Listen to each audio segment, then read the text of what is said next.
It is Monday, June the 26th, 1995. The survivor is Charles Gorlicki. The interviewer is Diana Rich. The city or state is Sydney, New South Wales. The country is Australia. And the language is in English. This is Diana Rich interviewing Charles Gorlicki at his home in Sydney, Australia on Monday the 26th of June 1995. Said the date. Only Poland. No. Thank you, Mr. Gorlicki, for agreeing to be interviewed for the Foundation. Now, if we could just start, if you could identify yourself, please. My name is Charles, known as Giel, in Hebrew it's Yechiel, Gorlicki, G-O-R-L-I-C-K-I. And when were you born? I was born in Poland on the 5th of May, 1928, 25th of May, 1928. And what was the name of your town? Chmielnik, C-H-M-I-E-L-N-I-K.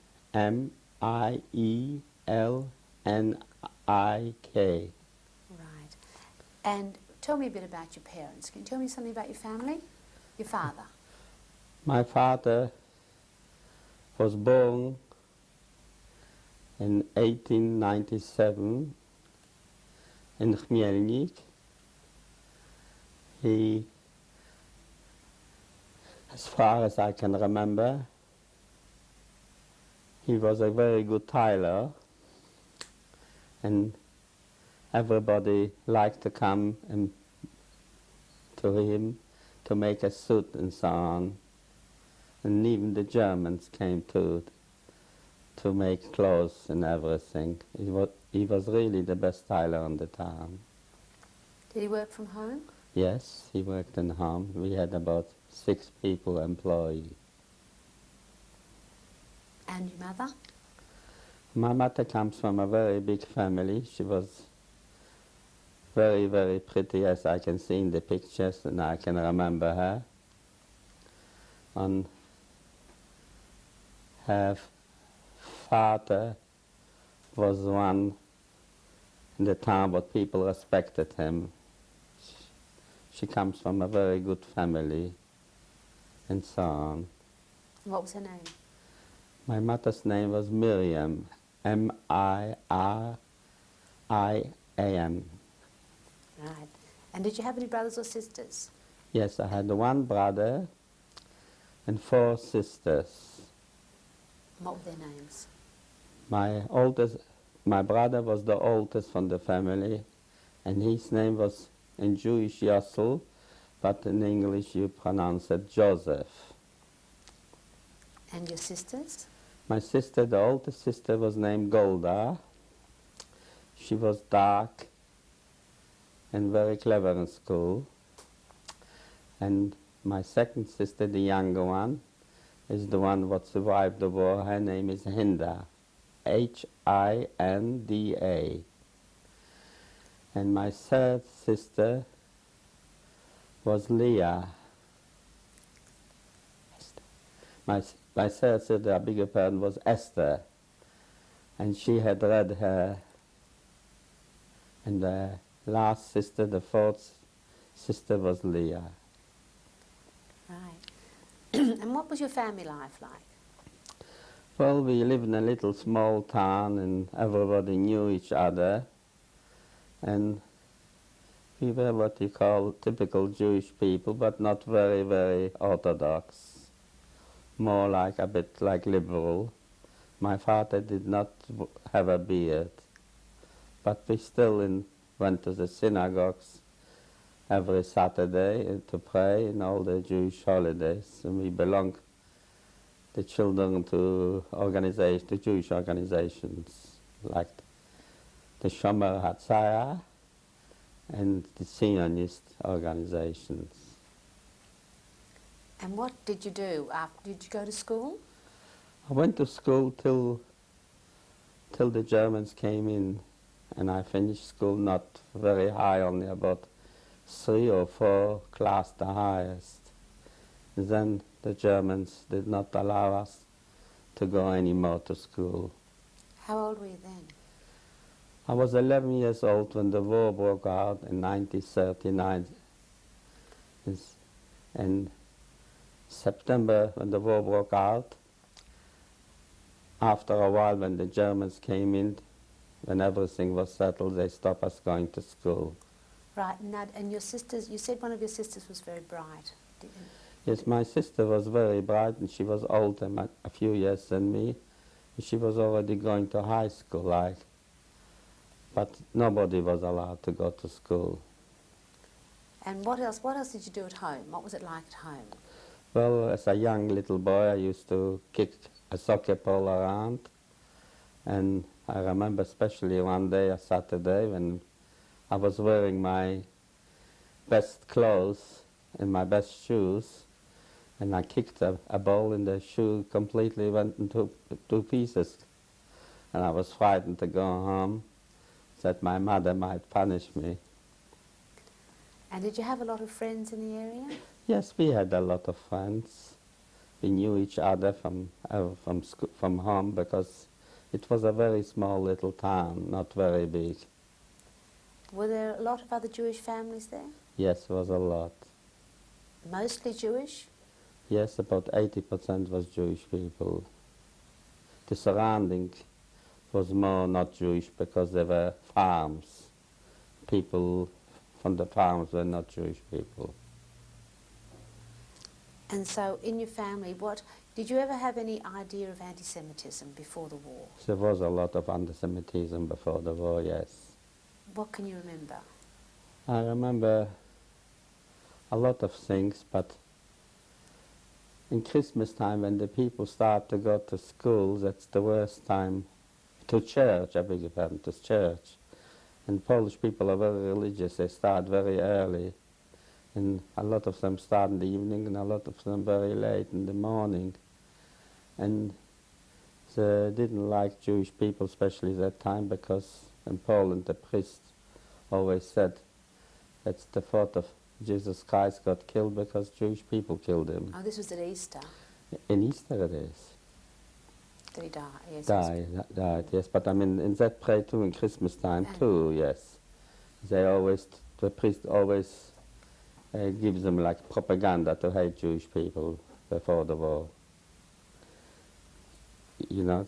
Yes. And so but you yourself were very happy with your family, were We you? were very happy, yes. And your friends were mainly Jewish? Most of them Jewish, not many not Jewish.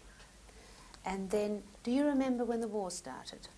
Yes, I remember, 1939. What do you remember? I remember when, first of all, I had two uncles that went to war and they never came back. We don't know what happened to them. In the beginning, when Poland was preparing themselves, the army went through our town, and then it didn't take long. We had a lot of noise from the cannons and everything. I also remember once a spy was in our house, and he asked questions about what are we going to do? Are we going to stay? Are we going to move back? Because when the Germans advanced, a lot of people ran away. And we didn't realize that he was a spy in the beginning, but when he left, we realized he was a spy because he asked too many personal questions like this, and he didn't speak Jewish. He spoke the Jewish like a German in the way he looked and everything. And so you think he was just finding out what was going on. There was a big, not far from my town, was a good officer, and he made a big resistance against the Germans. The Germans lost a lot of people in that little town because it was on a hill, and it was unexpected for the Germans, and he was loyal, not like the other Polish army was all collaborate with the Germans. They surrendered more than anything else fighting. Was he Jewish, this man? No, he wasn't Jewish. Polish soldiers are very good soldiers to fight so long as they have a leader, but if you haven't got a leader, you can't fight. Everybody is telling you to give up and go back. Right, so So the Germans came to your town. Yes, I remember it very well. What do you remember? I remember when they came in, and even remember something now. In my house where we lived, we didn't own the house. The people owned, very religious people and very rich people. They had a son, the youngest son. So the tank broke down from a German tank. They couldn't fix it. Nobody could fix it. And even if he came from a very, very religious family and a rich family, he fixed the tank, and he was loved by the Germans after that, and all these things. And when the army advanced, it got quietened down, In what way was he loved by the Germans? because he could fix mechanically everything. But what did they do for him? Did they look after him, or? Yes, he wasn't good for the Jewish people. He was ashamed for the family, for everybody. He spoke perfect German after a while, and he went, even when they went they went out on a patrol. We call it patrol. You know, he was driving the motorbike. Behind him, maybe another German sitting in what you call these motorbikes on the side. Sidecar. But a sidecar, 3 of them, and he was driving. So popular did he become by the Germans.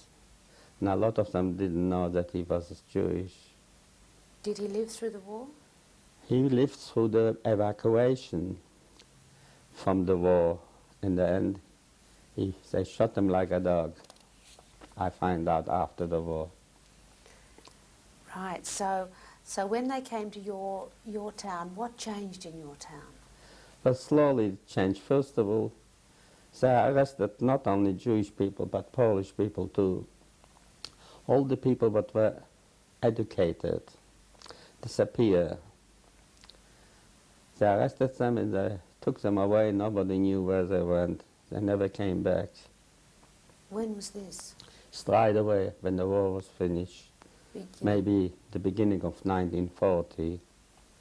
How they find out who's educated and who isn't, I don't know. There was a teacher in my street, I remember him very well, not far opposite, lived where I lived in the same street.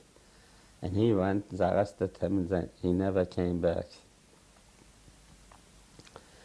And people like doctors and so on, educated people, that was done maybe because they were fighting for uprising against the Germans. And what happened to your father? My father kept on working the way before the war,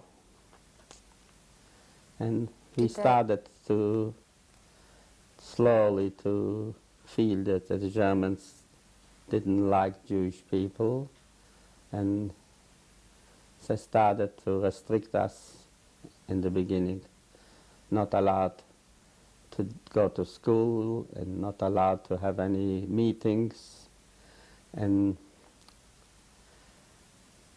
not allowed to go out from the town too far either, not to travel. But it was still better than in the biggest cities.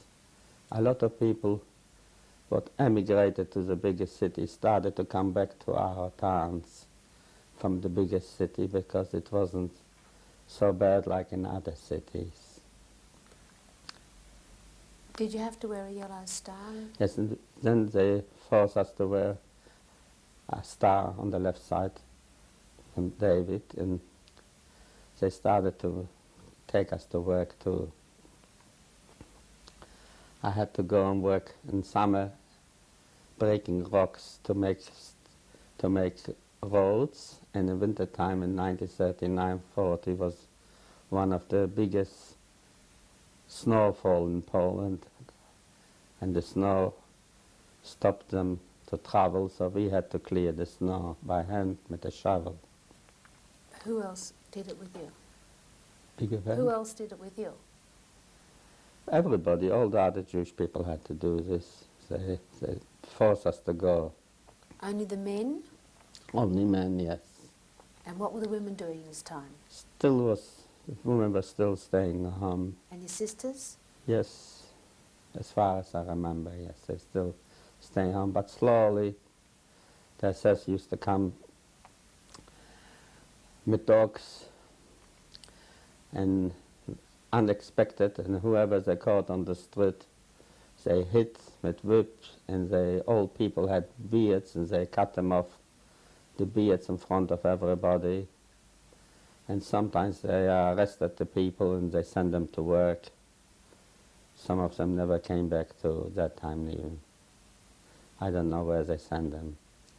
What did they do with the dogs?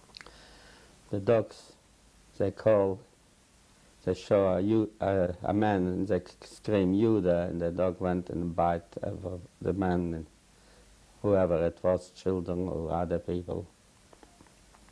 So that was a signal for a dog to For attack? yes, to attack, yes. What would they say? Judah. To the dog? Yes, they show with the finger that this is a Judah, and the dog went and attacked them. What would happen to the person when the dog attacked? Well, he got bitten on the legs and so on. Sometimes he had to go to a doctor and we didn't have a hospital as far as I remember. He had to go to the doctor to get treatments. Right, so you were working all the time? Yes. And were you allowed to go home at night? We were allowed to go home, but like I said, they used to come in, I don't know what's the right word to say in English. They made an attack on us, and they arrested everybody and they sent us to work. Sometimes they let us go home after. Were you ever in a ghetto? It was not a ghetto like in the big cities, but it was like around in the little town. We had a place. It was like a circle, and we were in around 1941. We started to feel it more because the restriction was more and more stricter, and the Germans used to say, the Germans, what were till then, my grandfather had a cafe, and there was this old German, he was in charge of the town, and he used to come in, and my youngest auntie always spoke good German. She served him, and when he left in the end, he said that I'm going to go home now because they call me back, and somebody else will come, and he will be much like an assessment, will be in charge of the town, and it will be much harder for you, and everything will be worse. And that's what really happened. In what way? Well, we were not allowed to work maybe home either, and not to go out from the house sometimes in the evenings and so on. And was everything started to feel more. And finally, I don't know why, my father and everybody, they organized cooperative factories to work together, not to work at home. And I don't know if they done this too. They thought maybe that will save their life. And I remember very well where the factory was, and they worked all together. And even then, sometimes the Germans came and what they knew that we make good suits, and all the suits, and especially the Ukrainian, they never paid for it. The Germans paid, but not the Ukrainian. I remember just very well. They bought the material for my father, everything, and they took it and they said, "Thank you very much. We'll pay you after the war." Did your family ever think of escaping? In my family, I don't remember that they ever think about escaping, because they were frightened to leave the families. They had the whole families there, brothers and sisters and children. So in my family, nobody escaped. But the other people from the town went to Russia. They ran away to Russia, yes. Right. So you were in a sort of a ghetto. Were there walls around it, or? No walls, no. And what it was, What sort of an area? I mean, was it your own home that was We were inhabited? still staying on our own homes, and the Germans used to need a building up, and it was a nice building. They might have said to the person what lived in the house, or the owner, you have to leave in a day, 24 hours time to leave the house, and they needed for themselves to occupy for the commander or whoever it was. And so you stayed at home with your family. Did anyone live with you at the time, or you just? Yes, my brother used to work too in that factory, and the rest of us, we stayed together. We were not allowed to go to school, and I remember when I had my bar mitzvah 2 years later, I was not allowed to have it. I did have it, but illegally nobody knew that I had it, and it was not in a synagogue even, it was in home. Tell me about it. Well, we were frightened from the Germans that they will shoot us, or who knows what they would have done it if they find out that we go to the synagogues and pray. We were not even allowed to go to the synagogues and pray. So what was your bar mitzvah like? As far as I remember, it was very quiet, not like in a synagogue, like I see now what people have. Before the war, it was a few people only invited the family, and very quiet, and in secret. Nobody knew about it, other people. And it was at home, was it? In home, yes, not in the synagogue. And what did you do for your bar mitzvah? Didn't have a big celebration because we didn't have much food that time anymore. No, what did you read a parsha? Or? No, it was no Bible. I remember everything, but not in a Bible. And you sang and recited prayers? No, we didn't sing much. We were frightened, very short and quick. But it was your bar mitzvah? Yes. You said you didn't have much to eat. Where was the food coming from? The food came from outside the town, from the farmers most of the time. Pardon.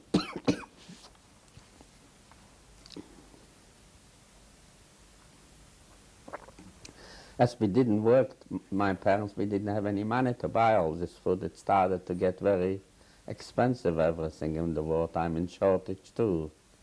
So you had to buy it and pay the high price, or sometimes a little bit dearer, exchange for other stuff, not for money. But the farmers like clothes and other things. So you managed to get Yes. food? We were short on food, but we didn't starve like after what happened. Right. So were you ever separated from your family? Not that time, not till then. We never been separated. When were you first separated from your family? Well, in 1942, in September, they called us to an appeal, that in English it's to come together, all the people from the town. They didn't tell us what they're going to do. And when we came out there, we were encircled by the Ukrainian soldiers what collaborate with the Germans and other German soldiers, with trucks, with everything. And they asked us to one what they wanted to go to work to the right, and the people to the left, they back to town, back to home. So me and my brother, they took straight away to the right. And they took off clothes from the other people that went home. And they took the clothes for the concentration camp for the people, maybe know this. My youngest sister was not elected to go to the right.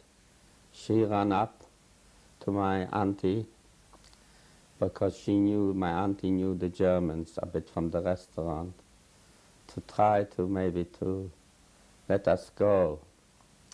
And when she came back, a German caught her, and she brought us some food to take with us. He caught her and he didn't let her go back home, and that's the way she survived. Was she just coming to give you food? Food. It was my older sister, I beg your pardon, not my younger sister. Did I say my younger? Which sister was that? Hinda, yes. And so she came from home. Home, Did your yes. mother send food to you? Yes, my mother sent food. That's the time we find out that we're going away, we're not going to home. We find out. And did you get the food? We got the food, yes, and also my sister got caught in the middle. And I remember also my mother came again, and when they took us off with the trucks, the people would try to come close with food. They shot with machine gun, not to come, you know, but left and right, that people don't come after the trucks closer to the people, but we're going to go to the concentration camp. Right, now you were selected, you and your brother were selected, and your sister came by accident. Yes. And for the labour camps. To the labour camp. And so now, and your parents and the rest of the family were left at home. Home, yes. What happened to them? After a week around, they came and they assembled them again on the same place, and they took them away, everybody, and they took them, I believe, to Treblinka, to the concentration camp where they were burned and the crematoriums. They disappeared, I don't know exactly.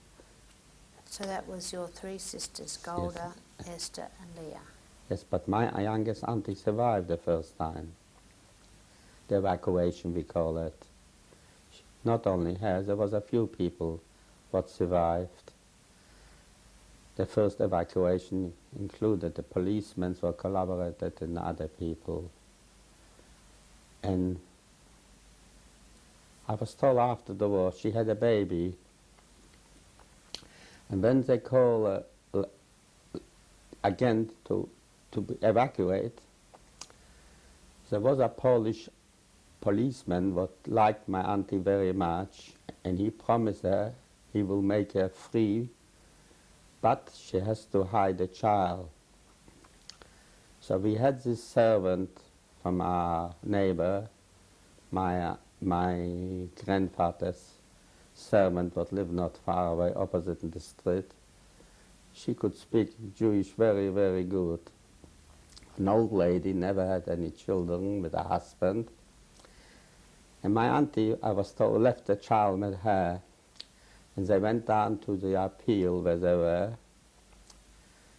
And I was told that while she was there, that woman brought down the child to the Germans.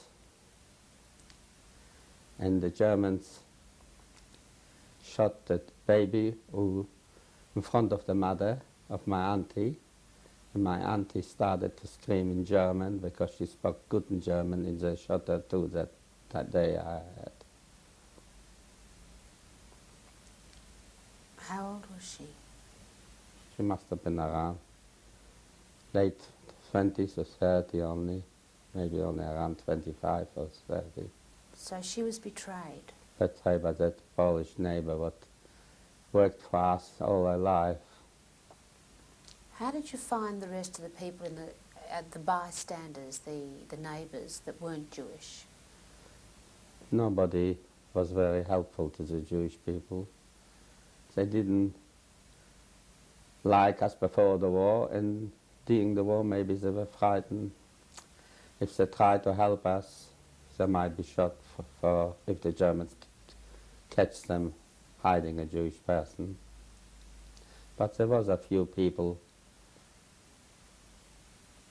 what survived, and even that Jewish person what owned the property in my house, what one brother was collaborating, but the brother survived the war, and he's in America now, if he's still alive, I don't know. How did he survive? Did he go to a Through camp? the camp and saw everything.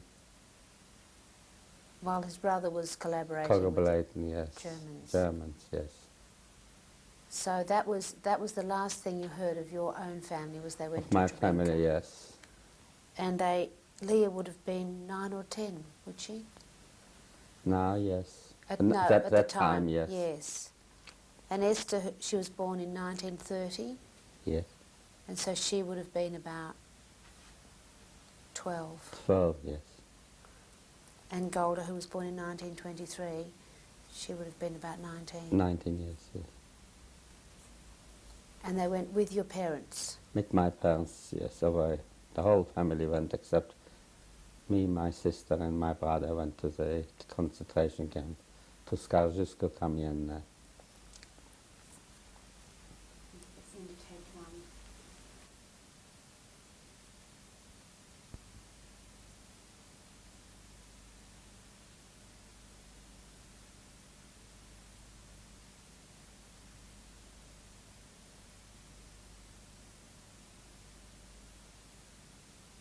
Monday, the 26th of June 1995. Right, so we were just talking about when you then left your home. And how did you leave?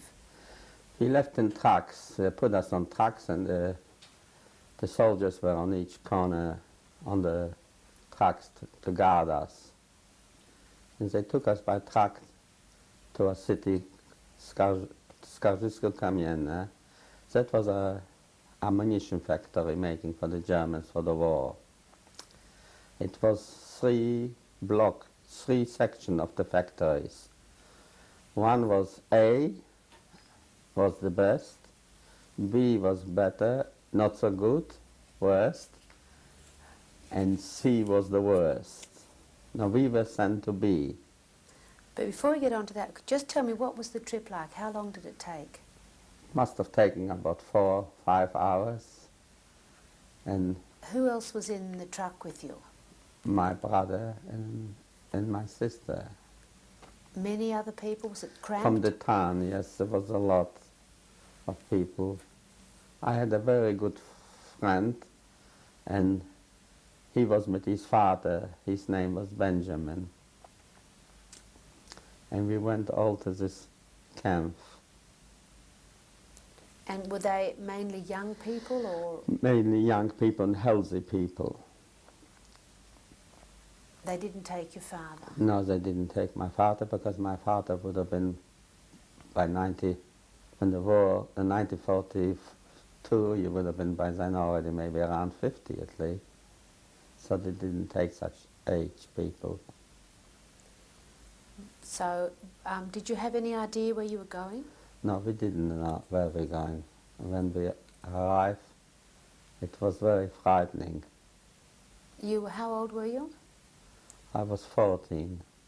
What were you like? Were you tall, or were you short? Were you small build or large build? I was medium. I looked very well, healthy. That's why they probably picked me. And you said there was A, B and C, and which one did you go to? To B. And what happened in B? In B there was a lot of factories. There was one making ammunition for the war. It was not really bullet, it was for rifles. When you shoot to learn to shoot, you know, you don't shoot with real bullets. My brother was sent to very bad making anti-tank grenades and so on, big ones like this, so big. And the conditions were very bad, oily, no bath, nothing. Where you were? Where we were, there was no bath, no shower, nothing. Only water, cold water. And we had to work 12 hours a shift. Day, 1 week, and 1 week night shift. So my sister was doing something else too, and I was doing something else, and my brother. So sometimes we didn't see each other because we were working different shifts. And was your sister in B? we were together, yes. And I remember my sister brought the food. We didn't eat it up straight away. We went to sleep one day with the bread still underneath my head. In the morning, everything was gone. Some other inmates, what were there already hungry, were there already longer. They stole it from underneath my head, and I didn't even feel it, that it was gone. It was not only bread, but it was maybe a bit of clothes and other things too. You were so tired. You So didn't tired, hear I worked, yes. And I worked for a man in the factory. His name was Schneider, and he was a very, very bad man. He used to come always, let's say 7 o'clock in the morning. We finish 8, let's say. And one day he came earlier, and because I was tired and sleepy, I used to wash my face to keep awake. And I left my machine, and I told the girl what worked next to me to watch out for my machine.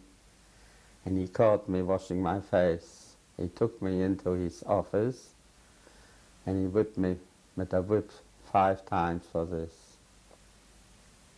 for washing your face. For washing the face, for not looking after the machine, for going away from the machine unattended.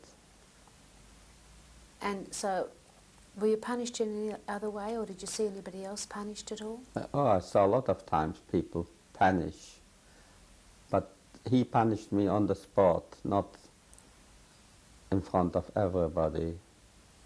Sometimes they used to punish people. They call us like an appeal on a plus, and everybody had to be there, and they whipped the people. Or some people escaped, and they shot them in front of us, not encourage us to escape. And so what did your work actually involve? My work was mainly to make the bullets, and it was a very dirty work, always with oil. And because it was oily and not having any showers or baths, I got pimples in my skin and my whole body. From the dirt, from the oil, no clothes. And it was very bad in winter time. The toilets were outside, and we had to go to the toilet in freezing condition in the night time, at 1 o'clock or 3 o'clock in the morning. And it was terrible cold. Not much clothes on and not much on the feet either. Where did you sleep? We sleep in that work there. We slept on barracks, the wooden barracks, what they had. Three high, the bottom and the middle and the top. And where did you sleep? I was in the middle. The middle was always the best, not too far to climb up and not on the bottom, but people climb up on top of you to go out or what. And what were the barracks like? Were they? They were wooden barracks, very cold, no heating, nothing. No water either. We had to go out to the washroom to wash yourself. And what time do you have to get up in the morning? We had to get up sometimes 6 o'clock to be ready to appeal before we went. They count us always to see if anybody's missing or died or escaped or what. Did people die? A lot of people died, yes. They couldn't put up with the hunger and everything. And sometimes the sickness spread or what. What did they feed you? We got a bit of soup, what was like water, and a black piece of bread, what wasn't bread at all. That was the whole ration in the whole day. And was anyone in charge of your barracks? It wasn't so bad at that time in that barrack, no, not in Werkberg. Werkberg was actually not a bad camp, but after a while, they sent me to another section to work there. Excuse me. So how long, when do you think you arrived in this camp in the first place? I arrived in September 1942. And how long were you there in B? I must have been around 6 months or 9 months the most. And by then they didn't have any more Jewish people for the labor camps because they evacuate them and they send them to die. So a lot of people died and they needed more people. They didn't have from where to get them, so they evacuate me to the work. There was a shortage of people there because they died quicker than anywhere else. That was, so you went from B, where did you go? It was still in the same town, but in another section of the town, and it was called C. It was still Skazitsko. Skazitsko, yes. And it was C. And everybody knew it's the worst camp. When we used to go once and maybe in a month, in a Sunday to work A to have a bath. There was a bath there, so the people used to come from work C, from work A, and from work B to have a bath, and that's the way we find out about the other camps and sometimes what happened to the town and what news we had from somewhere from a Polishman, how the war was going on, what happened to our town where the people disappear and everything. There's nobody left and so on. So what happened to your brother? My brother was left in work B. I was sent to work C. But my brother was working very hard, and because he was older than I was, he couldn't survive like I did survive. He became very skinny because he must have been by then around 18, and you need a lot more food than I needed to eat. And the last time I saw him, he was very, very skinny.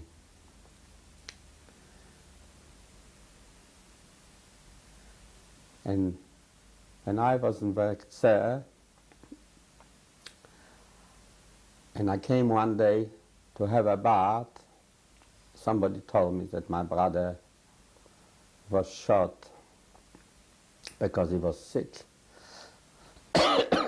He was sick on typhus and he was shot. But actually, I found out not so long ago in Australia that he wasn't shot. He said he didn't die. They shot him because he couldn't work and so on. And so he didn't survive, and that He was didn't in, survive. what year was that? That was in 1943.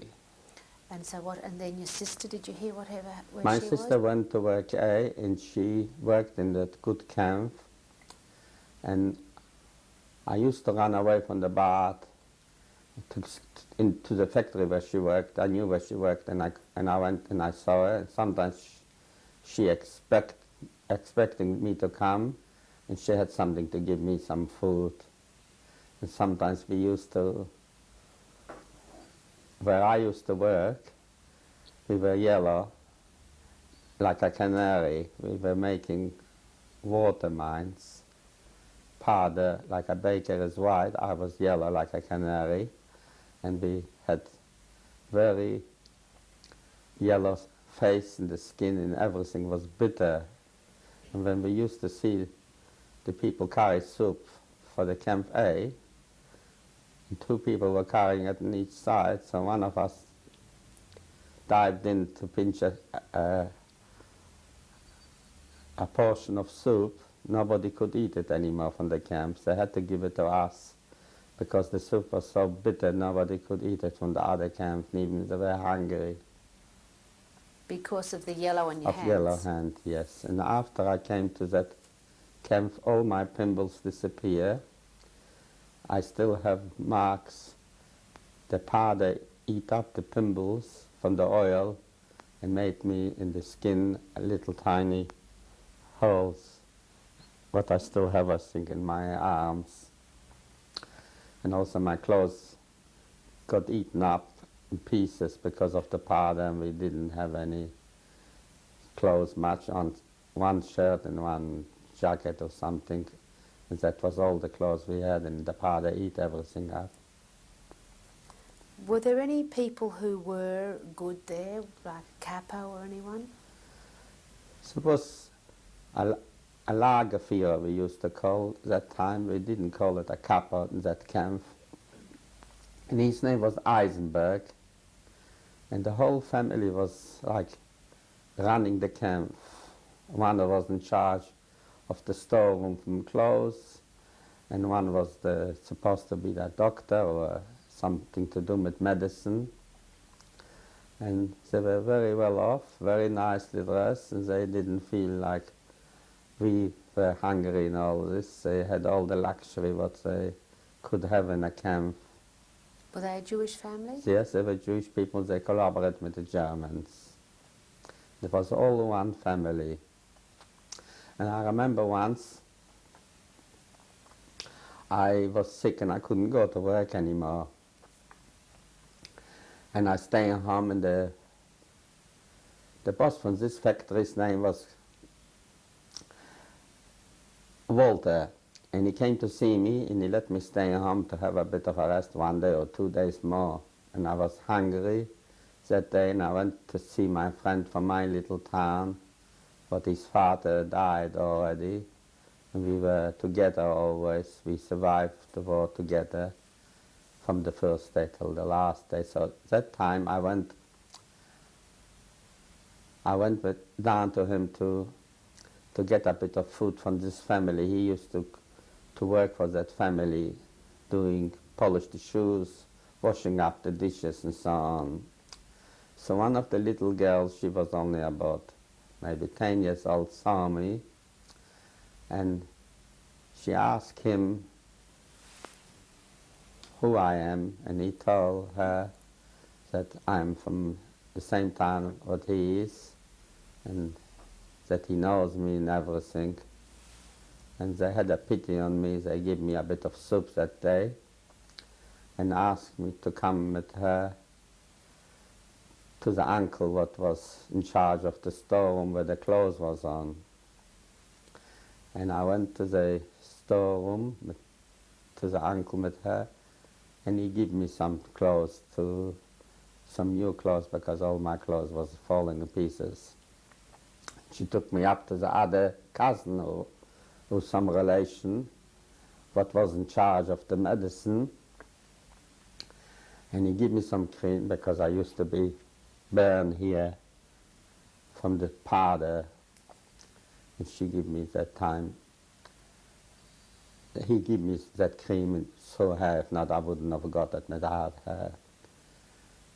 And the father got to know me because I used to come down after this to the children, and they give me sometimes a piece of bread or a little bit of soup.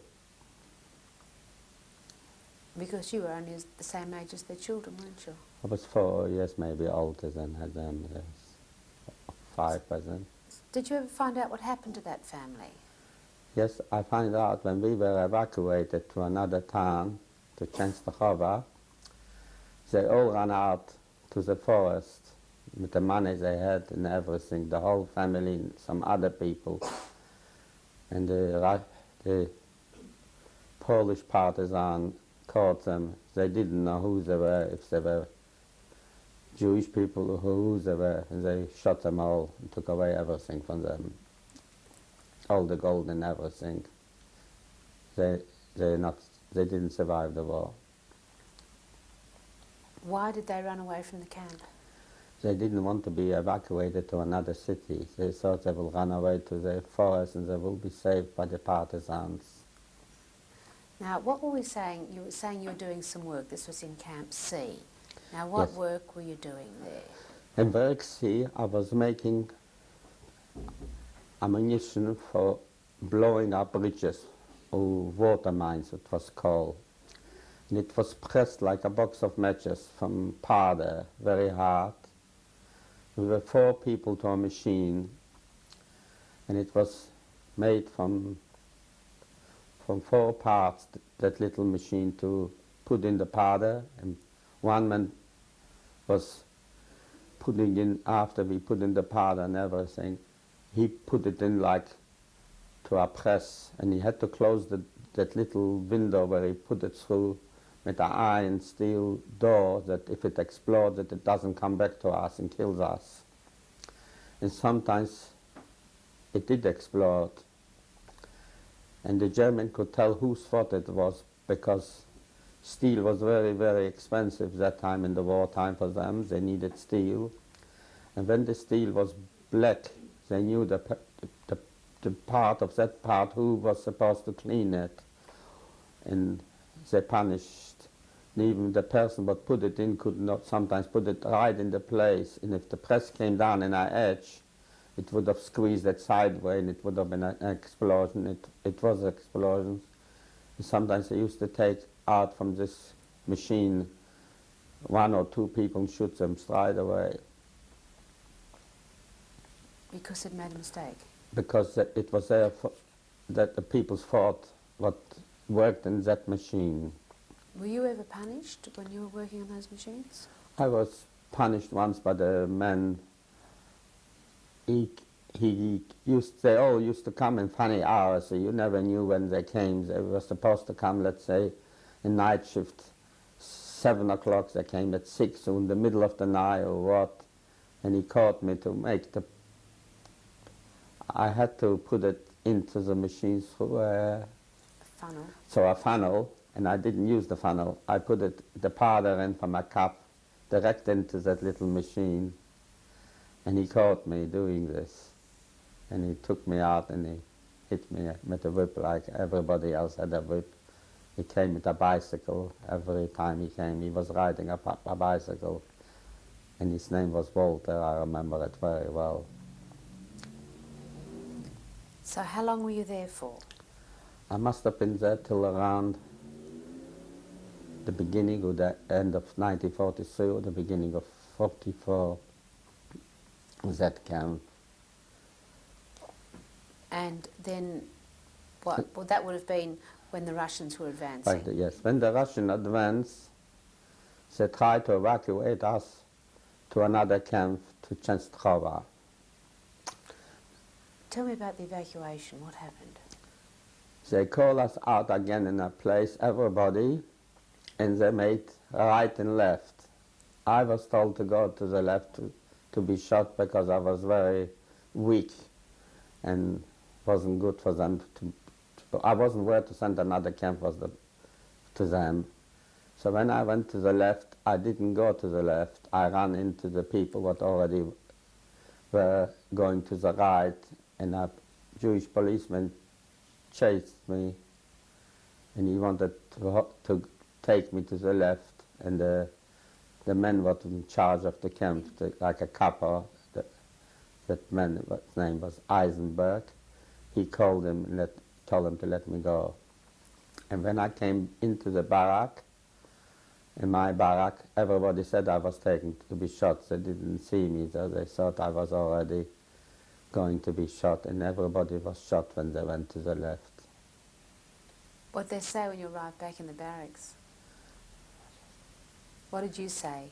Well, I said what I didn't want to go to the left because I thought it would be to shoot. So I ran back to here, and the policeman chased me, and Eisenberg saved me. Yes, but how were they when you arrived back? Was everyone very happy to see you? Everybody was very, very happy.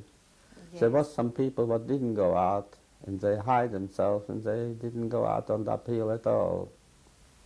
Sometimes you took a risk, somebody took a risk, and he didn't go to the appeal. And I remember that time when they took us away the next day to the other city, to the Częstochowa. There was a man, his name was Shapiro, and he was in charge of the bakery. He used to work in the bakery, and he didn't want to be evacuated. So he went in to that oven of the bread where they put in, and that was very narrow, very low. And he didn't want to get out when there was the appeal.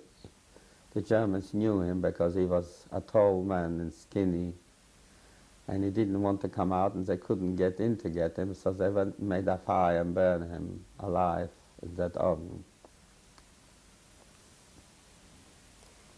Are there any other stories about that, about Skarżysko? Skarżysko Kamienne. Yes, is there any other stories? Well, I remember a lot of things, but I remember I stole a piece of bread, I'll never forget this, from a transport of beautiful girls that came from Plaszow, from the ghetto, and they put a piece of bread on the window till they eat it, and I stole it from the window. So I had a good day that day, because I had a double portion of bread. They were not so hungry like we were hungry, they just came from the ghetto and they didn't suffer before as we did. Anything else that you remember from there? Well, it was very, very hard work, and some people were lucky. I remember also one man, he must have had somebody sending money in from outside, and not only the Jewish couples respected him, but then even the Germans must have been paid. So they didn't shoot him, but he couldn't put up with all the hunger what he had to go through. And one day, he had a bath in a barrel, you know, a barrel like for marmalade or something, and he died in the barrel for hunger and everything. And even with the help what he got out, but a lot of it was stolen, you know. He had to pay everybody to be able to send him something in. And he died, and he was a very, very wealthy person. Did you ever get any of the marmalade yourself? Not in this camp, no. Right, so you left Skazitsko, and where did you go from there? They put us on wagons open, and like sardines, and they took us. We didn't know where we went, but we were sent somewhere away from the Russian front. Did you know the Russians were advancing? We heard gossip from the Polish people that the Germans are retreating already, and it's coming bad to the Germans. So when we were evacuated, I remember we stopped in Kielce, that was a big city, and we couldn't go because the traffic was very heavy that time already. People going to the front, people coming back, German soldiers injured from the war, and we couldn't move, the line wasn't free. And I remember when we stopped, there was Germans on the other line, and they asked us a lot of questions, who we are, where we're going, where we've been. And in the evening, when it got dark, they throw us food over, but in the daytime they were very frightened in case some SS might see them or what. They could be punished for helping Jewish people. So they threw you the food at night? The food at the night time, yes. What sort of questions did they ask you? All these things, what we were doing in Skarżysko and how we work and where the families are, and etc. So on. Did they know you were Jewish? Yes, they knew we were Jewish, the way we looked and everything, skinny, and the way we were dressed, the way we were packed in the wagons too. A lot of people. Was there room to move in the wagons? No, we never had any room to move. We were packed, and it was open. What time of the year was it? It must have been in the end of 43. It was around maybe September, October. And so where did you go to? Where did they send you?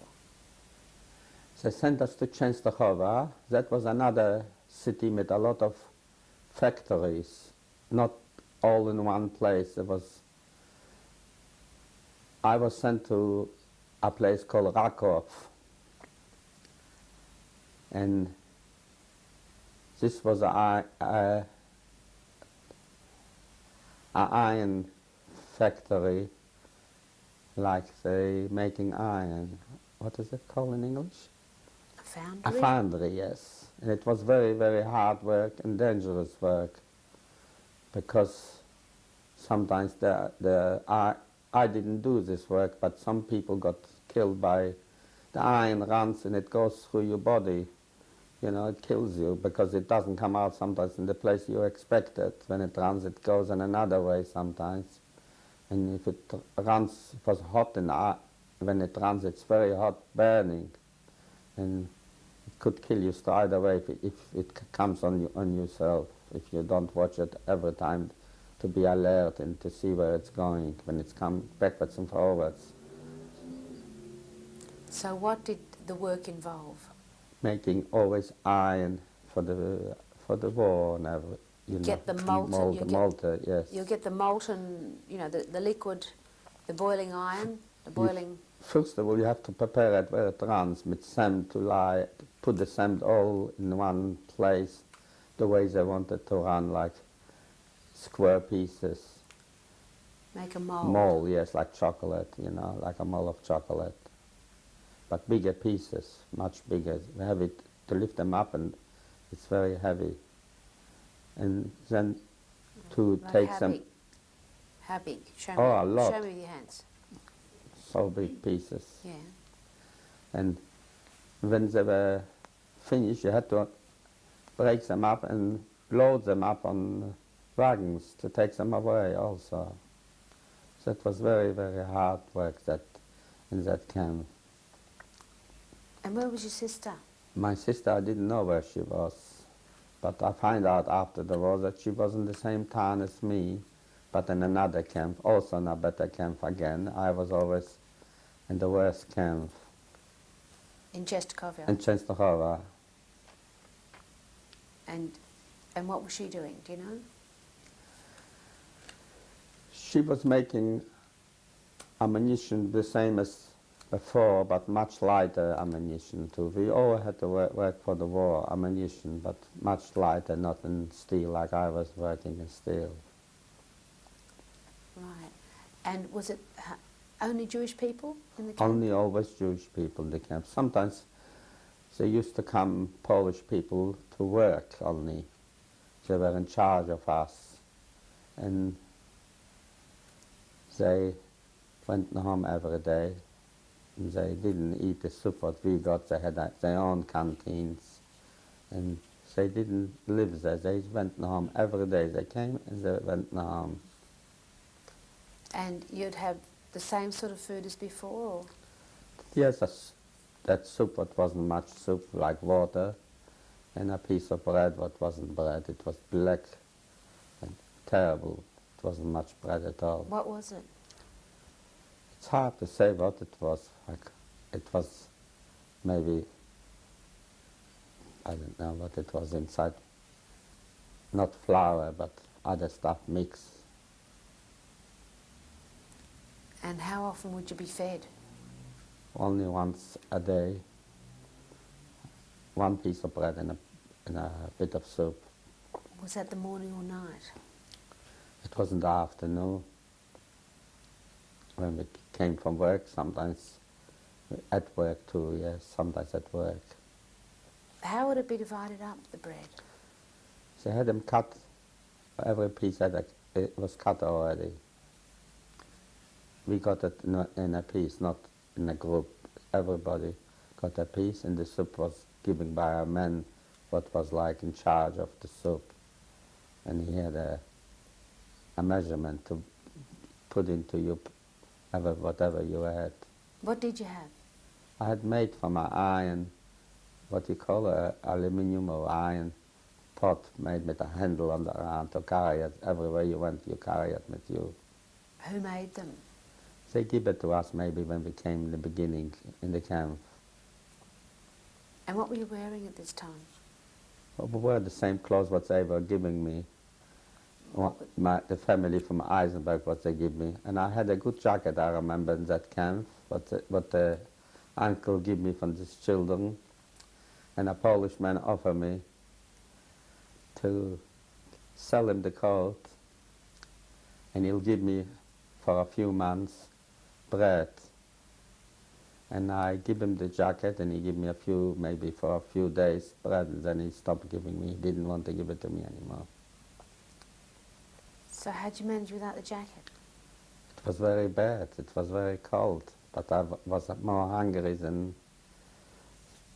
So the hunger forced me to sell it and to put up with other jacket after.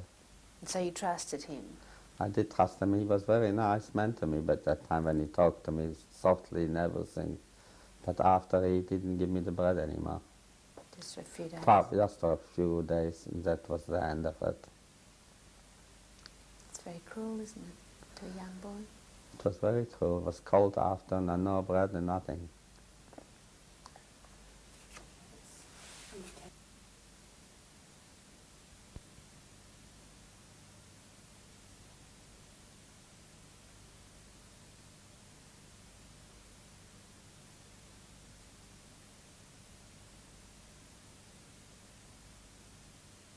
The 26th of June 1995. Now, before we were just talking about when you went to Czestochowa. Now, what time, and there might have been some confusion with the dates when you left Skarżysko. I think I made a mistake. I left Skarżysko not in 1943, in the end of 43, but I left Skarżysko in 1944, in June 1944, for Czestochowa. Okay, right. So, and while you were there, that was when you were working in Czestochowa. And in Czestochowa all the time. Yes, right. And what else? Do you have any other stories that you remember about being there? From Czestochowa we were not very long. We were about 6-7 months only. So I haven't got much memories. So what happened? How were you evacuated? When the Russians decided, after a few months, stopping in Poland, and the Polish people, what were against the communists, said they will liberate Warsaw themselves, and the Germans defeated the Polish uprising and what were going to liberate Poland and Warsaw. And the Russians decided it's time now we attack and we go ahead with the war and occupy the rest, finish the war quicker. So suddenly, they were already in Czestochowa when the Germans were evacuating us. My sister, I found out after the war was liberated in Czestochowa in one end of the city, and I was in January the 12th taken to Buchenwald. So what date was your sister liberated? Probably in the 12th of January that day, because we could hear the fighting going on and the noise from the cannons and everything. What did you hear? I heard that the Germans first of all were frightened. They were running all over the places, but they didn't let us go, and they guarded us and they put us quickly on wagons and they took us further out to Germany. And there was one group guarding you and another group fighting, or were they the same groups? This is the same group. They were specially put to evacuate the Jewish people. So they weren't involved with the actual with the fighting? No. Most of this work, the Ukrainian done this. Pardon? The Ukrainian, the people what collaborate with the Germans, yes, Polish people, or Ukrainian, Yes. or from other occupied country, from Latvia. Most of them did what? Collaborate with the Germans, and that's the work they done sometimes to evacuate, to guard Jewish people in the camps in every way. And the Germans were fighting the Russians? Russians, yes. And then your sister was liberated, the My other sister end of was town, liberated in the other end of town. and you were sent off. Sent off. I didn't know that time that she was liberated. I didn't even know that she lives and she's in that town in another camp. Right, so you went, how did you go? How did you leave that camp? I left that camp in the barracks. They assembled us to a station where the barracks were waiting for us, with a locomotive, with everything. A train? A train, yes, Yeah. to be able to take us into Germany. And what was that like? What did they say? Did they tell you anything? They never tell you anything. They just guard you and they tell you to go quickly, they hit you if you don't go quickly, and they put you into the barracks, and they lock the barracks, and Into the train. in the trains, I beg your pardon. They put you into the trains, and they lock them up, and they don't let you go out, and even nothing. At that time we travel in closed trains. What was that like? Terrible conditions. They put us in all squeezed in and everything. No toilets, nothing, no facilities, nothing. And by this stage, did you know where you were going? We didn't know we were going to a concentration camp, but we knew we were in Germany because we could see what was written on the stations and everything, the names of the station. And I remember we went through Leipzig. Did you stop anywhere? We stopped, yes. Sometimes we had to stop to get water for the locomotive, and the Germans had to get probably food and everything. Did they feed you at all? No, not at all. For how long? I can't remember exactly how many days it took us, but it took us longer normally because the railway lines were always blocked. We had to stop more often than normally because of the war and the end of the war already. There was always trains going to priority went to the front. So there was injured people coming back and soldiers going here and ammunition going and other transports they had to transport to make still for the war. So we were the last to go. If the line was free, we were the last. The others were always priority to go first. So you then arrived after some considerable time. Yes, and where did to you Buchenwald. arrive? Whereabouts? We arrived in Buchenwald, let's say maybe in the end of January. And what was it like there? It was like, I remember the first thing they took us out and counted us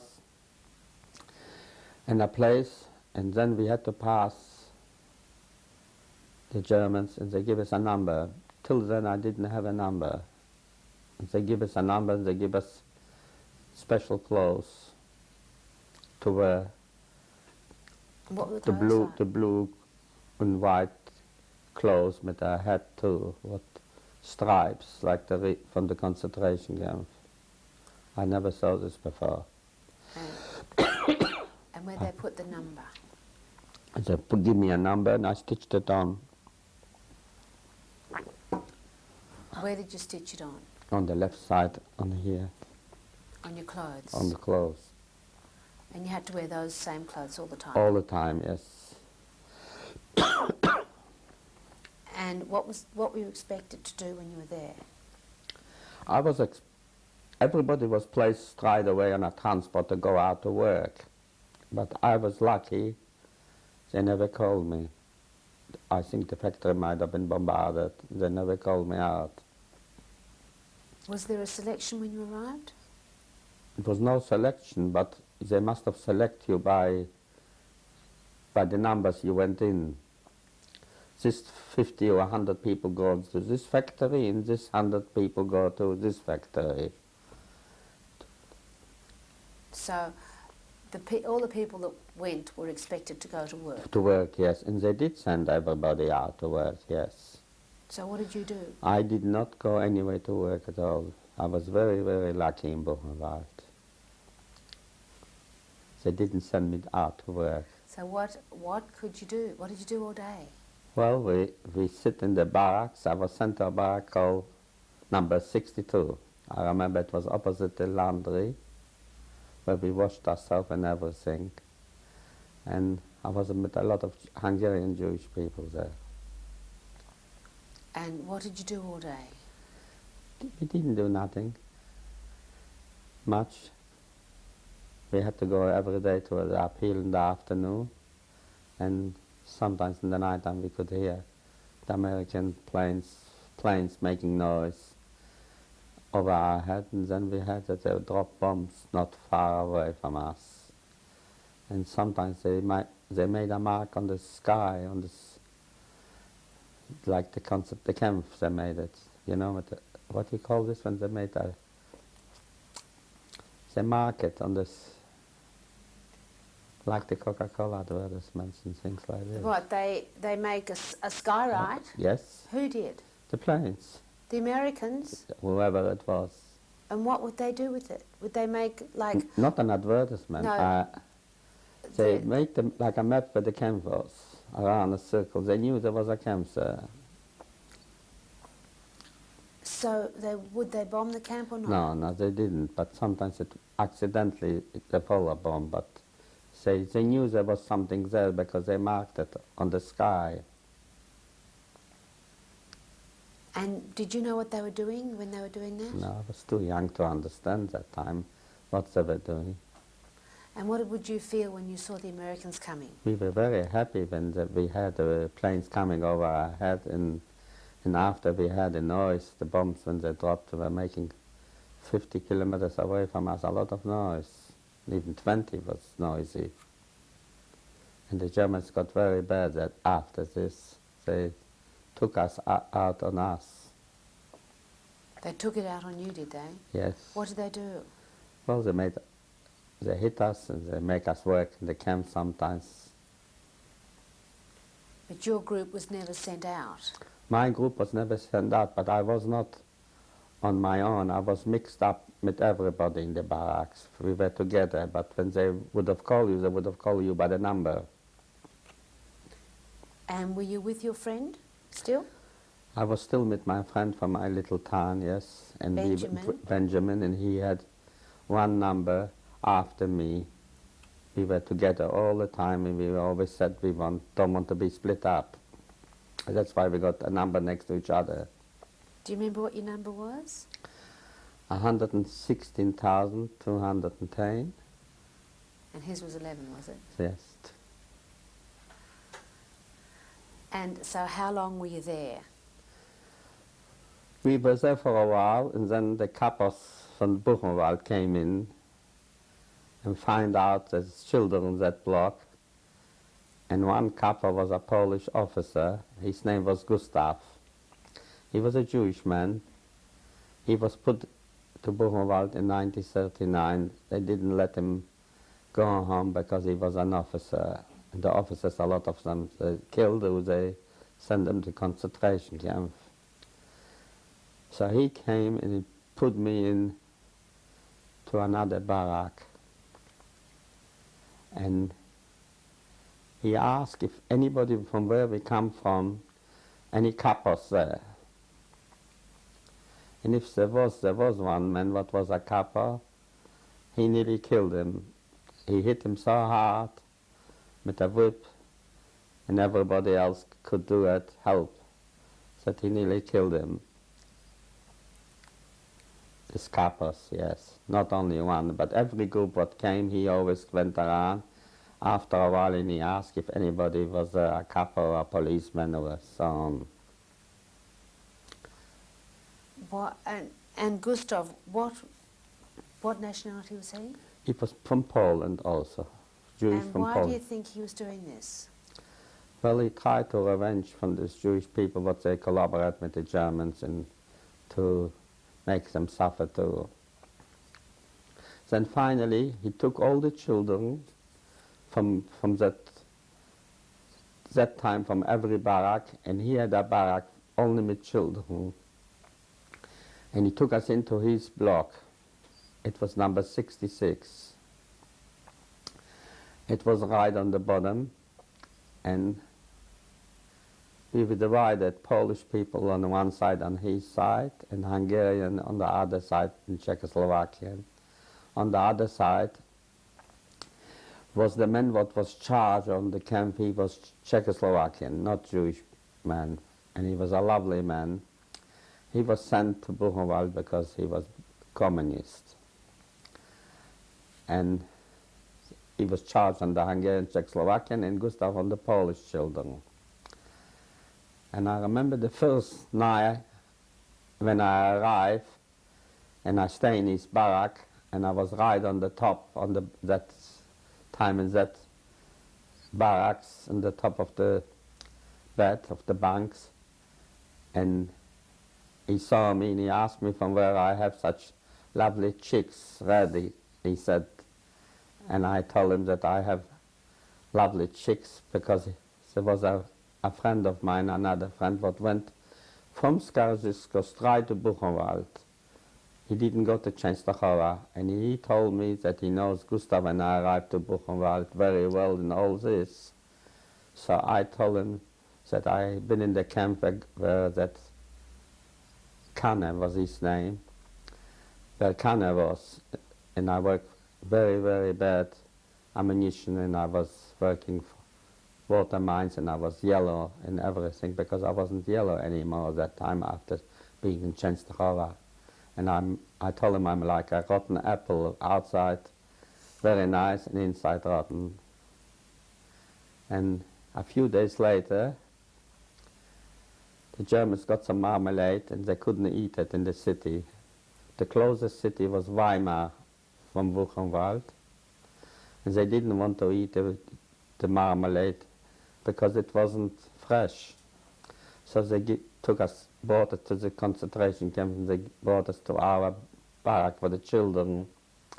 And we got a ration, everybody, and when it was the end, Gustav gave me the empty barrel for me with my friend, because he liked me, and he gave me.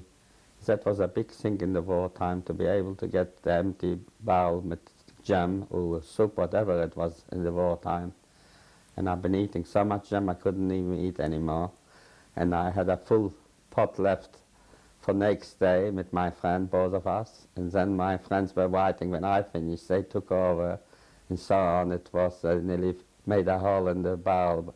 They were scratching the marmalade dry from the wood and so on. And I had this marmalade for a few days I've been eating.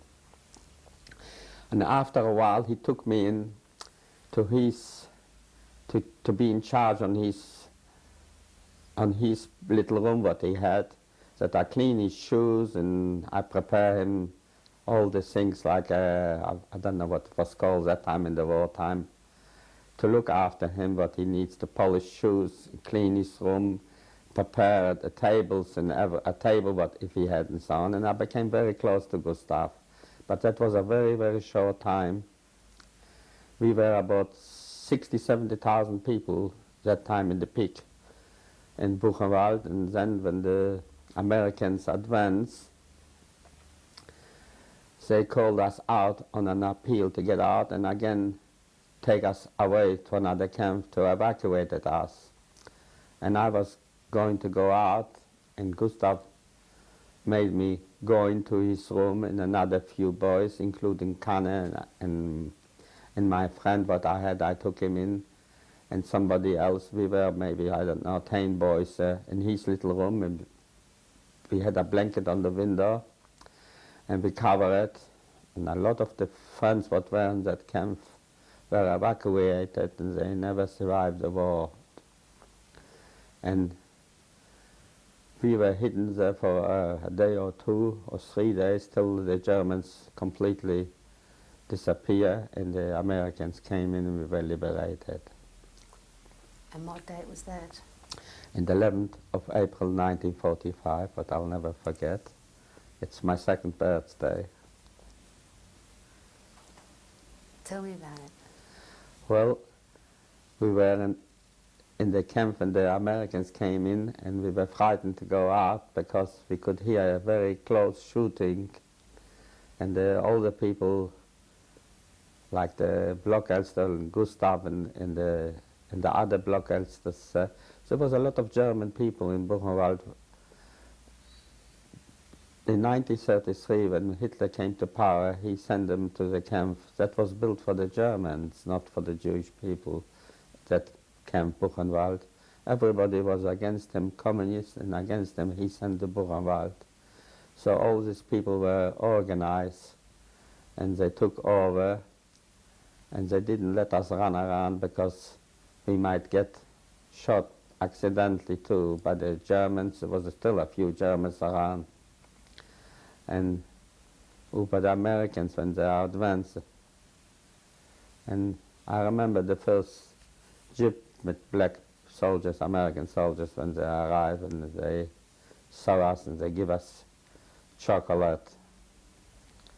In the beginning, we had too much to eat too quickly, and a lot of us got dysentery and all this, and a lot died because they were not prepared, Americans, how to look after us. They couldn't because the war was still going on. So a lot of us died. At liberation? At the liberation, yes. And I remember when President Eisenhower came in, they brought the German people from the town to show them how they didn't believe it, that it exists, how they treated the Jewish people and other people there too. There was not only Jewish people, some Russians were there too, and Gypsies, and how they treated human beings. They were crying and they couldn't believe it, how the Germans treated us. And President Eisenhower came to inspect the camp, I remember this too. You were there then? Yes. How long after liberation did you stay there?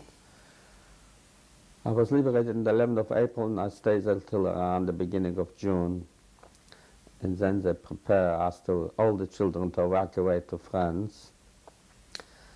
General de Gaulle was in power at that time, and he allowed 500 children to go and emigrate to France. Right. Now, what did you do between liberation and the time that you actually left the camp? How did you live there? Who looked after you? Well, there was some organization, the Jewish organization, I think, Joint came to help us and other people. We were treated, in the beginning, the first few days, we were treated better than the other Jewish people, the other prisoners. They cooked a special soup, I remember. And I remember, I find out that one of my uncles survived the war, and he's in Buchenwald, but he was in another section of the camp, and we were not allowed to go there because of spreading the disease. But we had a good soups with milk, and I remember I had a lot of food. There was no shortage, and I wasn't allowed, but I still went and I brought my uncle some soup, good soup, not the soup that they got. And I was glad to see him that we survived the war and everything. And so you just got stronger all that time? I got stronger, yes. Yes. Tell me about when Eisenhower came. Well, they brought especially German people to show them everything that what you call high, with a lot of people dead lying around everywhere, piles of dead people. Because the Germans didn't have time to burn them.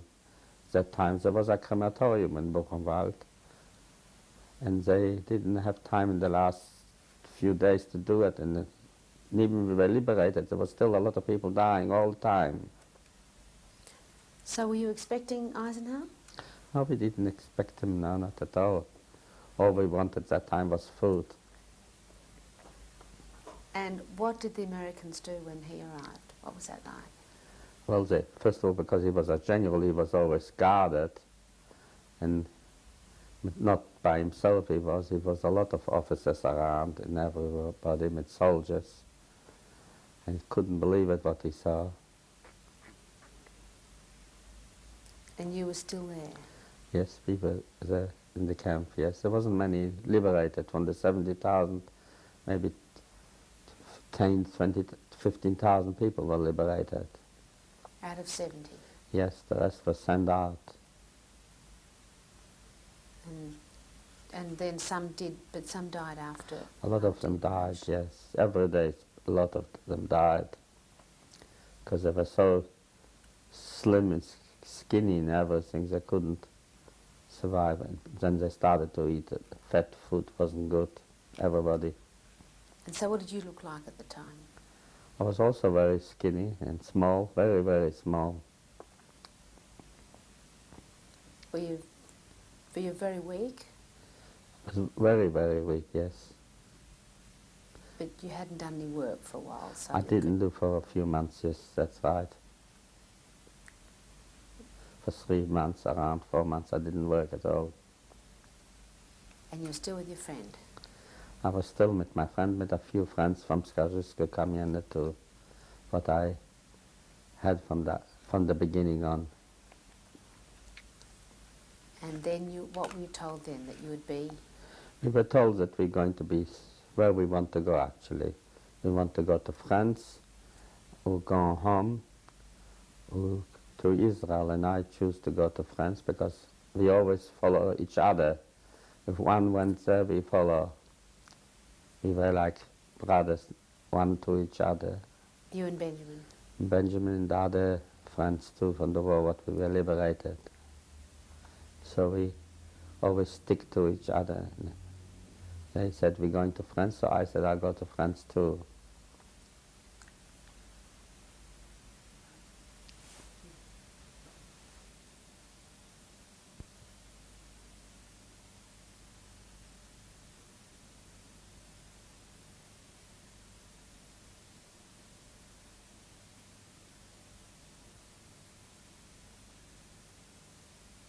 The 26th of June 1995. So now you were liberated and you decided to go to France. What happened then?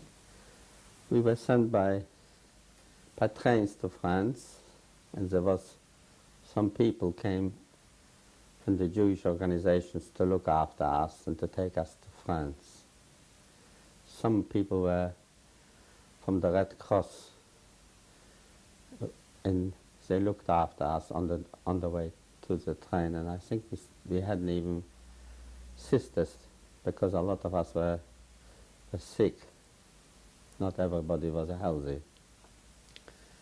And when we traveled on the trains, we had everything supplied with first class, not like in the concentration camp. And when we stopped a lot of places to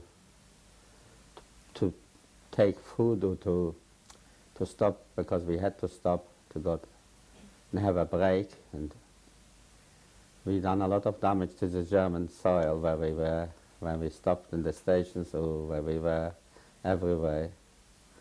And the people couldn't understand why we were so wild and everything. Now that I think about it, we didn't behave ourselves nice. We were terrible because we were so young when we came into the camp, and all what we knew is not what our parents brought us up, but what the Germans done to us. And we were only thinking about food and how we hate the Germans.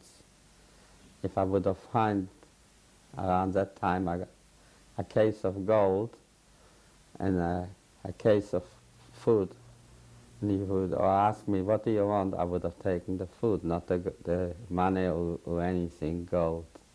So hungry we were always, and we always wanted to look after ourselves, not to run out from a piece of bread or what, to starve next day. And we all spoke good German, because I still speak even today German. That's what we learned from the Germans in the war, the way they talk to us. And we learn, when you're young, you learn very quick a language. And we spoke very good German when we came to the stations where we stopped in the little towns. We pulled out everything, what we could, damage the farmland and everything. And we went to the hotels, to the farms, and we made a lot of damage. When we arrived in France, we were sent to a little town called Écouis. It was a small, very little town. We were put in a big house. That time the French people collaborated with the Germans, and when the war was finished, they took away the houses from them, and they put in people from, like us, coming back from the war, French people from prisoners of war, and other prisoners, soldiers, and sick people to such homes. So in this little town, I remember it was a very big house, and there was nurses and everybody, very, very looking after us, very nicely, everything. And my friend remember that he had 2 uncles and 2 aunties from his father's side and from his mother's side in Paris before the war. So he told the Jewish people there, the organization what looked after us was called OSE, OSE. That the names, but he didn't know where they live. And after a few days they arrived. One of his uncle arrived, and he brought with him a friend to find out what happened to his little town, if anybody comes from that town, what happened to his parents and his family. So I wasn't very long in that city, and when that uncle arrived with this man, and he wanted to take the uncle him to Paris. And my friend said he was with me all through the war, from the first day when the Germans took us to the camp till the day we were liberated. And we came together now here. He doesn't want to go without me. So that stranger man, what was a friend from his uncle, took me to Paris. And What was his name? he was named Aaron Gutkind. And he came from a city called Jardov. Jardov, F in the end, Jardov. And had a beautiful wife, no children. And I remember when I went to Paris, I couldn't believe that I am in Paris, such a lovely big city, and the big boulevards and the buildings and everything. I was lost in Paris. And they didn't live in a big apartments like now. They only live like, we call, one room and a kitchenette. In Paris they have kitchenette. You can't even eat in the kitchenette, but a big room. And I didn't know how to eat with a knife and fork, and that lady taught me. Her name was Rose, and she was a beautiful woman to me, like a mother, second mother. And she taught me how to cut a piece of steak, I remember, and how to eat soup with a spoon. I was very, very wild. She used to play the piano when she had visitors. And when she didn't play the piano, they were talking. I couldn't play, but I started to make noise. I was bored, and I didn't know how to behave myself. I also remember once, they took me to a theater. They had already tickets, and they let me in without a ticket because he told them that I arrived suddenly and I haven't got, and I couldn't sit in one place watching that show because I was so wild. I couldn't sit in one spot, and I was feeling very uncomfortable in the beginning. I was really wild, like an animal. I'm ashamed to tell you now, but that's the way I was. My behavior was not very good in the first few months in Paris. How old were you then? I was 16 going on 17. And I was introduced to a lot of people, friends of France, and then I find out there was a lot of people living in Paris from my town too. From my town they emigrated to France before the war. And a lot of people knew my family and my parents. And there was a lot of people invited me, and they had meetings. Sometimes they used to call me. I met my friend too. And my friend went to 4 uncles and 4 brothers in the end. He finished up Norway, and I was still with that family.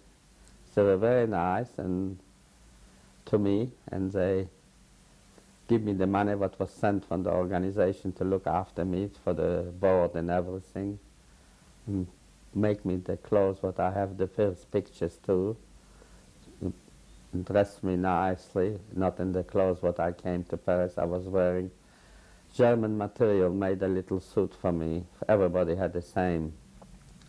But this was not a green material, it was just ordinary material. It was my first clothes I had, not from the war. And the people were very nice in Paris, everywhere I went. When they find out I am a refugee from survived the war, they couldn't believe it, how young I was to be able to survive the war.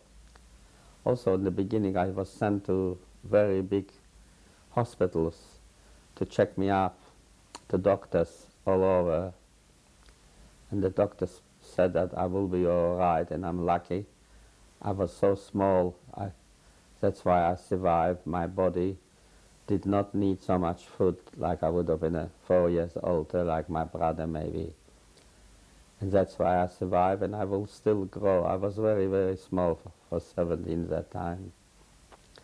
And then he sent me to look after my feet, because I used to have after the war, and I might still have it now, I get swollen feet. That's all from the hunger what we used to have from the war.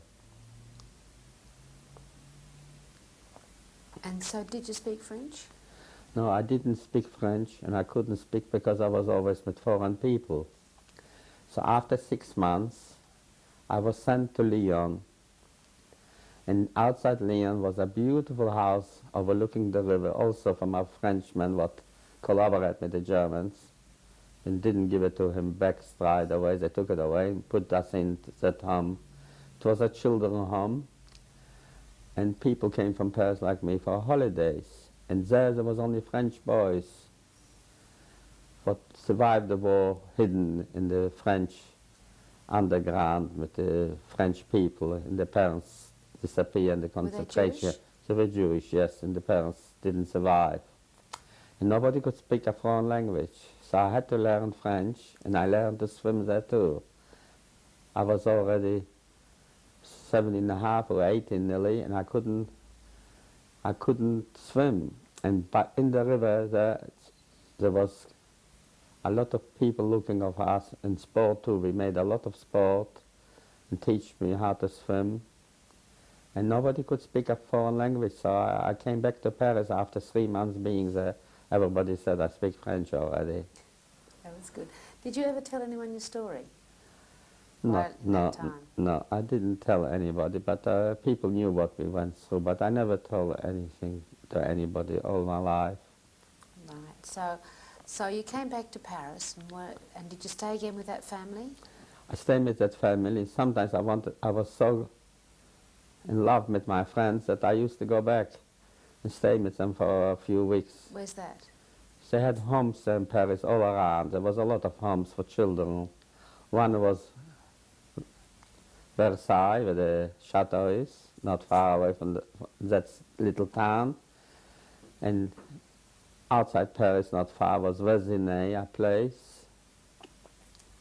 And in Paris itself, that's where I stayed most of the time, because it was in Paris. It was called Rue Rollin, number 5 Rue Rollin, and there was a home. And that's where I stay most of the time. And when I went to the homes, the others I only visit, but here I slept and everything. And I met a few French boys, but I became very good friends with them while I stay in France. Was a lovely lady. In the end of the street, I only had one shirt to go out, and she used to wash me my shirt when I had a day to go dancing or a date with a girl. I never forget this. She was born from Armenian, and she had a son.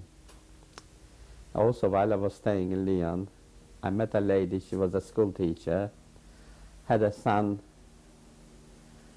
He was wearing glasses. What was his name? Her husband, the German, killed him, I think, because he was working with the underground, and she hated the German. And she taught me that time French. That's why also I learned so quickly French. And how long did you stay in France? 3.5 years. In that time, I worked, and I learned to be a machinist. That was the quickest way to be able to learn a profession and to earn money to support myself. Nobody was there to pay me to go to school or universities or things like this to study. So I had to work and to be able to learn a profession. And I worked with my guardian, with that man, together. And after a while, my friends started to emigrate all over the world. Some of them had families here and there, in America, in Argentina, and in the South American countries a lot, and to Canada and to Australia. So what had happened to your sister? My sister was in Germany. When did you find out about her? I found out in 1945 that she's alive.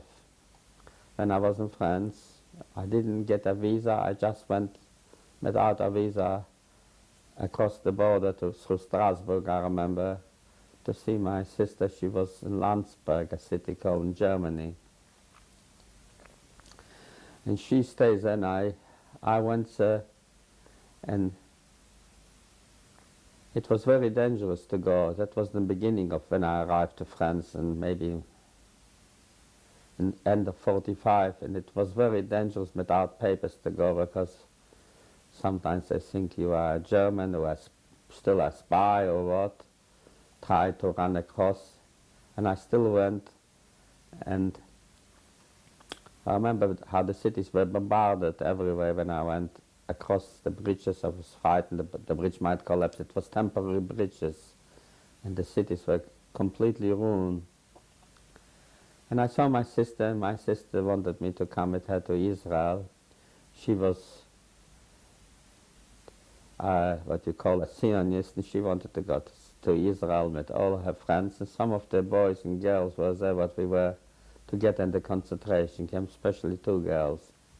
One was called Maukale, the other one Esterka. Esterka was the one what worked next to me in the first camp, what looked after the machine when I went away a lot of times to wash myself or to the toilet, and we knew each other very well. She was a very pretty girl, and I liked her, but they wanted me to go to Paris back and come back and go with her to Israel, and I said maybe I'll go or I'll think it over. And I told my sister that Paris is a lovely city, and I like Paris, and I feel very hard for me to go to Israel now. If I would have gone with her together, it would have been a different story. And when I went back to Paris, my guardians and everybody said not to go, because it's not going to be peace there, never, with so many Arabs around, surrounded, and I can get killed there after being through what I went through the war. Let other people go but didn't suffer, but not you. And I didn't go back, never. I stay in Paris. What did your sister say when you told her? She didn't like it. She thought we should be together, but I said, I can't, maybe I said I'll change my mind, but I said straight away, I don't think I will go to Israel, because I have my friends and everybody already, and I was frightened to go somewhere again, to start all over again in another country, and it was illegal to go at that time too. We were not allowed to go to Israel.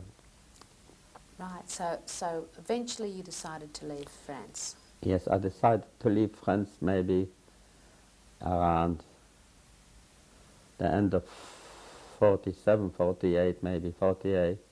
I always wanted to go to Canada, because Canada was a country where they speak French a bit. The climate was good, and also not far from America, not far from Europe. If I don't like it, I can always come back. But Canada refused me to go there, because I was over 18 by that time. So the Jewish organization what made me all the papers and prepare everything, those there looked after us, said, if you can't go to Canada, where would you like to go? So I said Australia. All the other friends went to Australia. So Australia's papers came after a while, and we had to wait for a ship, because that time we didn't fly, we went by ship. There was a shortage of ships after the war to take people to other countries. So I had to wait a few months for a ship. And while I was waiting, Canada came back. And said I can come to Canada too. So the Jewish organization brought me 2 papers, one to Australia, one to Canada. And they said, where would you like to go? And I said, Australia came first, I'll go to Australia. And that's the way I done, and I came to Australia. Right, and how long did it take to get here? It took us 3 months to come. First of all, we had a strike in Marseille for 3 weeks from the silos. And then it took us altogether around 3 months because we didn't come through the Suez Canal, we came through the Panama Canal, all through the French colonies with a French ship, but was a very bad ship. In the wartime, it was called Eridon, and in the wartime that ship was a transport ship for soldiers. And we were put in right on the point on the bottom where the cargo used to be able to carry. That was built for barracks again, like 3 stories on top of each other for soldiers, and that's where we stay all the time. And we had a very bad trip. A lot of people were very sick and all this. We went through the French colonies. We had to stay a long time because they deliver other things, food and machineries and materials, and they had to pick up other stuff, so it took longer than normal. And so, did you learn English? Where did We learned English on the ship, but I couldn't speak much, only a few words. And before this too. And when did you arrive in Australia? I arrived on the 19th of January 1949. And when did you decide to leave? I was placed to Sydney. All my friends, 90% went to Melbourne, and only me and 2 friends from that old group from 35 children were sponsored in Sydney from the Welfare Society, the Jewish Welfare Society. So after a few days, my other friends decided, one of them especially, but was a very good friend, I don't like it, here's nobody here, I like to go to Melbourne. And he said to me, would you like to come? I'm going. And I was frightened, and I didn't go, because the Welfare Society said, once you leave us here, we wouldn't help you anymore. You're on your own. And I couldn't speak English, and I didn't work, and I couldn't do anything. So I was frightened to leave. So he went ahead on his own, and even that time you couldn't go direct to Melbourne. You had to change in Albury, yes. And he couldn't speak a word and couldn't understand English much. And he still went ahead, and I didn't. I was frightened. I'm a frightened person. Maybe from the war, this is. You've been through enough already. Yes, I'm So still. you're glad you stayed in Sydney? Yes, I'm very glad I stayed in Sydney, but I'm still frightened, and a policeman. Very frightened from the law. It has to do with the war, I think, yes. What other things do you think have affected you? Do you find that you eat differently, or you worry about things? I eat too fast. That's the way it was in the camp. I used to go in the camp. A second time I risked being punished. I went again for food after I got my ration. And in the beginning it did succeed. They didn't know me in the first few camps. They didn't know me, the person what served us. But after a while they recognized you, and you got hit for coming again. That's why I eat so fast always, and I was hungry on top of this too. So I always eat fast. Also I speak very loud. Maybe now I don't speak, but I speak too loud. And a lot of other things. I can't sleep, I'm very nervous. And I dream a lot from the war.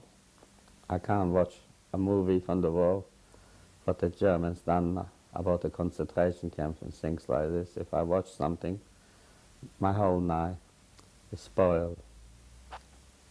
And so, tell me about your family. When you settled in Sydney, do you find that you're more protective of your family than would you worry more about your family, do you think, than normally after your experiences? Well, I do worry about my family a lot, but I don't know what would have been if I wouldn't have been in the wartime. So tell me about your family. Well, when I was here around 5 years in Australia, in the beginning, it was very, very hard to be alone because I had a profession what everybody wanted me. There was a shortage of labour. So everybody was staying 3 months in Hunter's Hill. And where the Jewish home is, Montefiore home, there was a home for children at that time, a block. And everybody was 3 months learning English, and I was taken away because somebody needed a machinist, and they took me away after 3 weeks to go to work. So when I went to work, I had to leave that place and live on my own. It wasn't so easy in the beginning without a language and with not knowing many people. And it was very hard for me to go anywhere in the city. I didn't know the city in the beginning.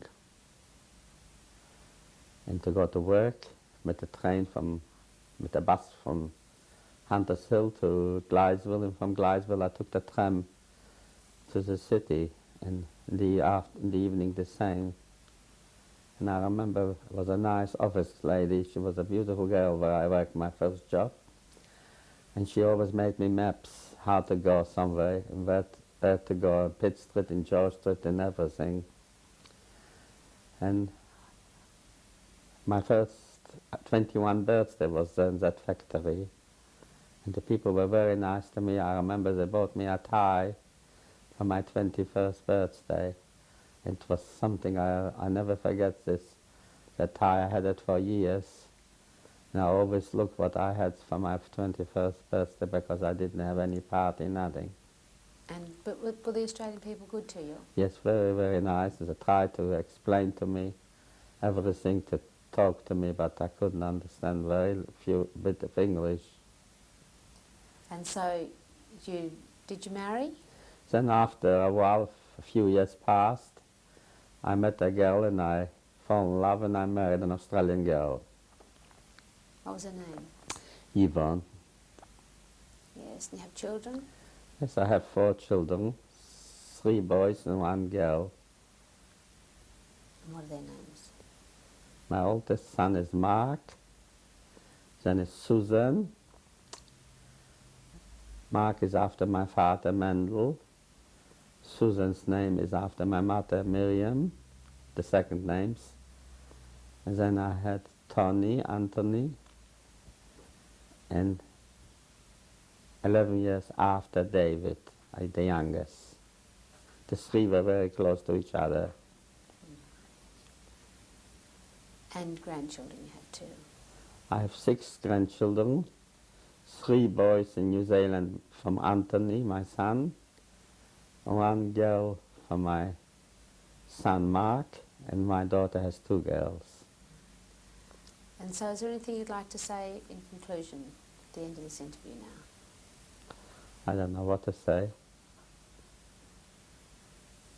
I would like maybe that in the future, when nobody of us will be alive, and people might say they will read it like they read other histories and books, that Hitler never existed in the Nazis, but they did exist, and I hope that video will prove it, that it's true what Hitler done in the Nazis, but not all the German people were Nazis. A lot of them tried maybe to help Jewish people or other nationalities what suffer, but they were very frightened because if they would have been caught, they would have been shot like anybody else. And there's good people and bad people in everybody, so is in every nationalities. And I don't treat anybody as a nationality or a religion. I treat them individual. There's good and bad in everybody. Okay, thank you very much.